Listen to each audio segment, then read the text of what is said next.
নমস্কাৰ ৰাইজ, আজিৰ ভিডিঅ'ত শেহতীয়াকৈ ইউনেস্কোৰ বিশ্ব ঐতিহ্য ক্ষেত্ৰ হিচাপে ঘোষণা হোৱা অসমৰ আমাৰ প্ৰিয় সাংস্কৃতিক ঐতিহ্য ক্ষেত্ৰ চৰাইদেউ মৈদামৰ কাহিনী আপোনালোকৰ সৈতে শ্বেয়াৰ কৰি মই ৰোমাঞ্চিত হৈছোঁ।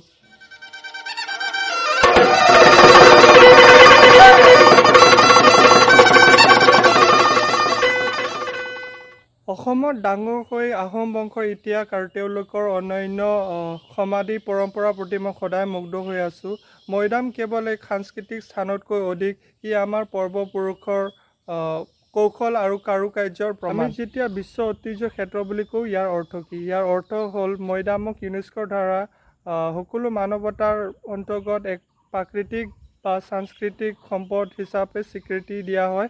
ই এনে এটা ডেজিগনেশ্যন যিয়ে স্থানটোৰ অসাধাৰণ মূল্য আৰু গুৰুত্বক স্বীকাৰ কৰে। ই এক স্বীকৃতি যে আমাৰ স্থানীয় ঐতিহ্যৰ বিশ্বব্যাপী তাৎপৰ্য আছে আৰু ইয়াৰ সুৰক্ষা আৰু সংৰক্ষণৰ যোগ্য। ইউনেস্কোৰ এই ঘোষণা অসমৰ আমাৰ সকলোৰে বাবে এক গৌৰৱৰ মুহূৰ্ত। ই কেৱল আমাৰ ঐতিহাসিক ঐতিহ্যৰ স্বীকৃতি দিয়া নহয়, অঞ্চলটোৰ পৰ্যটন আৰু অৰ্থনৈতিক বিকাশৰ বাবে নতুন সুযোগ মুকলি কৰে। মৈদামৰ এই কাহিনীৰ যাত্ৰাৰ মোৰ সৈতে যোগদান কৰাৰ বাবে ধন্যবাদ। নতুন এটা ভিডিঅ'ত পুনৰ লগ পাম। জয় হিন্দ, জয় অসম।